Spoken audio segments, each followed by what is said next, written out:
गोरे ने कहा कि पाकिस्तानी जो है ना ये काम नहीं करते या जो करना चाहते हैं वो नहीं करते, उसने मेरे पंजाबी की ख़ास तौर पर पाकिस्तानी की एक अमूमी निशानी बताई। उसने कहा बाज़ार में खड़े होकर देख लें, आपको 2 पाँव पे खड़ा बंदा नज़र नहीं आएगा। कभी ये राइट पाँव पे हो जाएंगे, कभी ये लेफ़्ट के ऊपर हो जाएंगे, कभी पीछे मोटरसाइकिल का सहारा ले लेंगे, कभी दीवार के साथ। दुनिया में 4 रेसेस हैं, black, yellow, white and 4th is the amber nation, जो हम गंदमी हैं। अल्लाह ताला ने काले को, जो ब्लैक नेशन है, उसको ताकत बड़ी दी, बहुत सारी ताकतें उसको, ज़ोर, गेम्स में, जंप में, रेसें लगाने में, भागने में, मार कटाई में, वो बड़ा आगे है।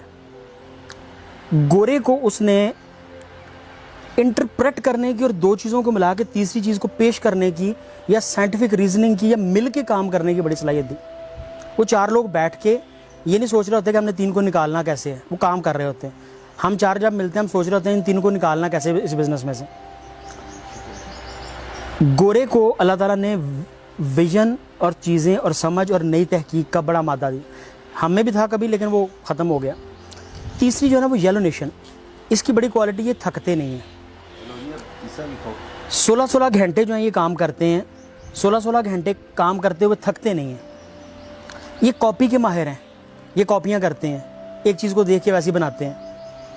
अब चौथे नंबर पे आ गई एम्बर, जिनके पास ना तो काले जैसी ताकत थी, जिनके पास ना गोरे जैसा ज़ेन था।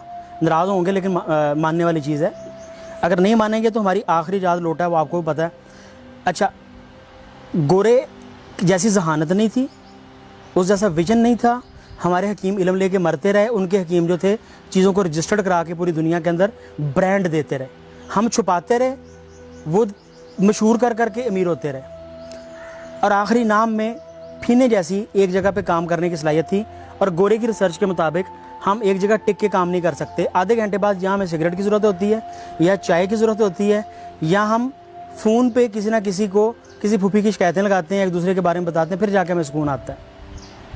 अब गोरे का कहना था कि आपके ख्याल में बताएं कि क्या वजह। मैंने उसको 20 वजह बताई। गर्मी बड़ी होती है, कभी सर्दी पड़ती है, हमारी खुराक सही नहीं है, हमारा फलां सही नहीं है, मौसम नहीं ठीक है, सियासतदान अच्छे नहीं हैं।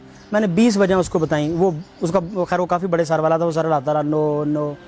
आखिरी रीज़न जो उसके मुताबिक, मैं उससे कुछ हद तक वैसे पार्शली एग्री भी करता हूँ, उन्होंने कहा mister Sandhu, the only thing which I think about your nation is the buffalo milk.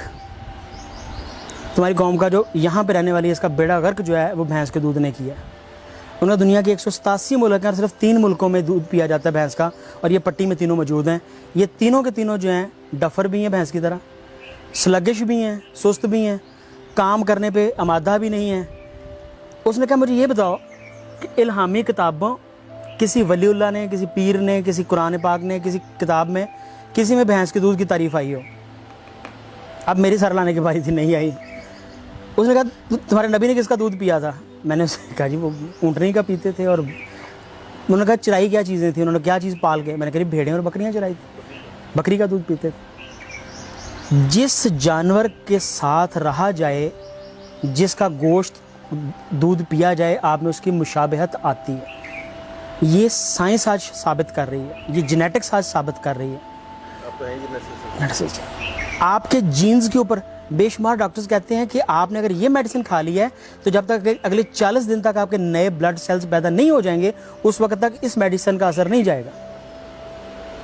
ठीक है, तो जब हम भैंस का दूध पी के तो ज़्यादा काम करने की ख्वाहिश का इज़हार करते हैं तो आप नहीं कर सकते। बिलीव मी, एक बच्चे को बकरी के दूध पे पाल के देखें, मैंने किया, मैंने तजर्बा किया, अपने घर में किया है।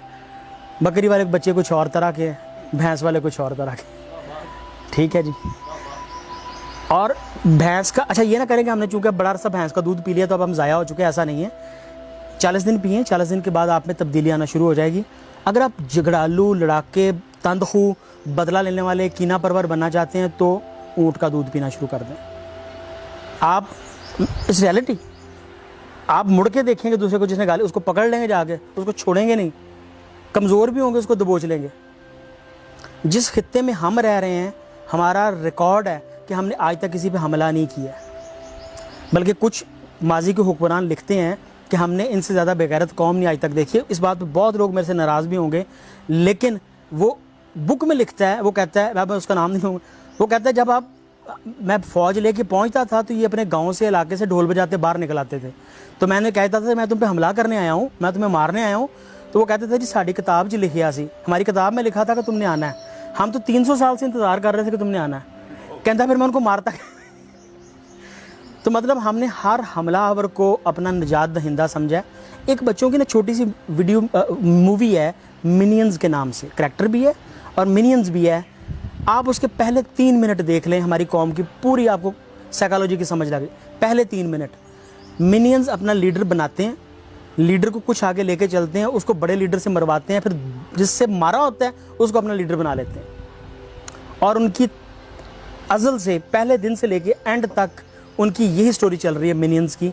We people are the minions. बड़ा गुस्सा करेंगे, मुझे बेशुमार लोग कहते हैं कि हमने इस्लाम को ये कर दिया, हमने फतूहात की, हमने ये किया। एज सब कॉन्टिनेंटल पीपल हमने कहीं पे हमला नहीं किया, हमने कहीं फतूहात नहीं की, हमने किसी, ये बड़ी तल्ख बातें हैं। बराए मेहरबानी अपनी इजादात से चीज़ों से बाहर निकलें, अपनी भैंस से मोहब्बत छोड़ें। भैंस जो है वो हमें कोई अल्लाह ने या उसके रसूल ने नहीं दी थी कि जी आपने इसका, हमारी तो सबसे लंबी सूरत भी कुरान पाक की जो है वो गाय के ऊपर है, सूरह बकरा जो है, या तो उसको सूरत मज कर लें, नौज़बिल्लाह, मैं कभी वैसे बात कर रहा हूँ, बातों पर गुस्सा ना कर जाएं, कि भैंस जो है उसकी कहीं पे तारीफ़ नहीं है, उसकी कहीं। पहला काम, ये जो आसान काम है। नंबर 2, वो तमाम चीज़ें जो आप खुद खाना चाहते हैं, हकीम आपको रिकमेंड करता है, जो हर्बलिस्ट, मैं हर्बलिस्ट बोलूँगा हकीम से, बहुत सारे लोग कहते हैं कि हकीम की पता है, हर्बलिस्ट आपको रिकमेंड करते हैं, वो हर्ब्स अपने बकरी को खिला दें और बकरी का शाम को 1 लीटर दूध खुद पी लें। उसको बकरा खिलाएं, उसको अक्कर खिलाएं। आप में जो मर्दानगी की कमियां हैं इस कौम में वो सारी पूरी हो जाएंगी। आप उसको वो खिलाएं, आप बकरा खिला के उसका दूध पी लें, आपके अगर जोड़ों में दर्द रहेगी मुझे बताइएगा, आपकी एक्टिवनेस चेंज हो जाएगी। मैं जापान में रहा, मैंने जापान में जाके देखा, मैंने उनकी 90 साल की ख़वातीन जॉगिंग करती हुई देखी। 100 साल की लड़कियाँ, मैं 100 साल की लड़कियाँ कहूँगा, वो बड़ी माइंड करती थी। मैंने उससे उम्र पूछी तो मुझे कहती है मैं ज़रा अपना ध्यान नहीं रखती तो लगती ज़्यादा हूँ, लेकिन एक्चुअली मेरी उम्र जो है ना वो 90 साल है। मैं लगती ज़्यादा हूँ लेकिन मेरी उम्र 90 साल की है। तो मतलब वो 90 साल की उम्र में भी कॉन्शियस थी कि मेरी उम्र जो है ना ज़्यादा लग रही है। तो मैंने उनसे पूछा कि रीज़न, उन्होंने 2 रीज़न्स मुझे बताई। मैं बड़ा इंप्रेस। एक तो उन्होंने कहा जी हम हर्ब्स खाते पीते सब कुछ, दूसरा उन्होंने कहा जी हम बीन्स खाते हैं, sprouted beans, bean sprouts the ideal thing for that. आप तमाम खुराक छोड़ दें, ये खा लें, 7 दिन के बाद आप फील करेंगे आप नए इंसान बन रहे हैं। उगते हुए बीन्स खाना, मुग़ल खाया करते थे, बड़े बादशाह खाए। आज के जितने बादशाह जिनसे मेरा ताल्लुक़ है, मैं सबको देखता हूँ वो सारे के सारे बीन स्प्राउट्स खाते हैं। तमाम पढ़े लिखे जो CSPs हैं, कमिश्नर्स हैं, तमाम लोग बीन स्प्राउट्स खाते हैं और अपनी उम्र से 10 साल छोटे नज़र आते हैं, एक्टिव हैं। ठीक है जी। तो ये आदतें अपनाने से हम एज अ नेशन तेज़ हो सकते हैं। हमारी सोचने की, चलो मैं मान लेता हूँ हम पहले ही बड़े तेज़ हैं, लेकिन मज़ीद बेहतर हो सकते हैं। ठीक है, हमारी सोच। अच्छा, ना में कालो जैसी ताकत, ना फिनो जैसी काम करने की सलाहियत, ठीक है जी, और ना ही हम में क्या नाम लेते हैं, गोरे जैसी वो अहलियत, सारी चीज़ें लिखने की, शेयर करने की। हमारे हकीम तो वो सारे इल्म साथ लेके सीने में मर गया कि मरते हुए अपने बच्चे को बताऊँगा। हमारे हकीम को पता था कि लिवर का बेस्ट ट्रीटमेंट जो है वो सिलिमरीन में है, जिसको कि मिल्क थिसल कहते हैं, जिसको कि उर्दू में ऊंट कटारा कहते हैं, जो कि पाकिस्तान में हर गंदम के खेत के बाहर पाया जाता है, जो कि माइयाँ बुढ़ियाँ उड़ती हैं, उसके अंदर जो बीज होता है, उसके छिलके के अंदर जो जहर मौजूद है वो सिलिमरीन है। हमारे हकीम को आज से 1200 साल पहले पता था, जो कि वो हाइड करता है, छुपाता है अपने बच्चों को। आज एबट की और तमाम जो गोलियाँ उसके अंदर जो है सिलिमरीन डाल रहे हैं। वो कहते हैं लिवर फट ना गया हो, ये वापस ले आता है। और आज भी उसके ऊपर लिखते हैं mode of action is still unknown, mode of action is still unknown. लेकिन आपके लिवर को, शराबी से शराबी आदमी और बीमार से बीमार आदमी, लिवर का ये अगर खाना शुरू करता है तो उसका लिवर जो है वो 1 हफ्ते 15 दिन में वापस आ जाता है। हर्ब्स के जी दुध भी होंगे, लेकिन मैं गल कर रहे हैं ਉਹਦੇ अंदर ਜਿਹੜੇ ਮਾਈ ਬੁੱਢੀ ਦੇ ਵਿੱਚ ਛੋਟਾ ਜਿਹਾ ਦਾਣਾ ਹੁੰਦਾ ਨਾ, ਬੀਜ ਹਵਾ ਨਾਲ ਲੈ ਕੇ दूध, बिल्कुल ਉਹਦੇ ਬੀਜ ਦੇ छिलके ਦੇ ਵਿੱਚ ਇੱਕ ਜ਼ਹਿਰ है ਜਿਹੜਾ अल्लाह पाक ने रखा है, ਉਹਨੂੰ सिलिमरीन कहते हैं। गूगल ਤੁਹਾਡੇ ਕੋਲ मौजूद है, एक ऊपर लिखे हैं जिसके ऊपर मिल्क थिसल। मिल्क थिसल आपको बताएगा क्या इलाज है उसका। बताने का मकसद है कि हम छुपाने के आदी, हमारे में चारों क्वालिटी जो तरक्की वाली थी वो मौजूद नहीं थी। हमने क्या किया, लेकिन हमें सब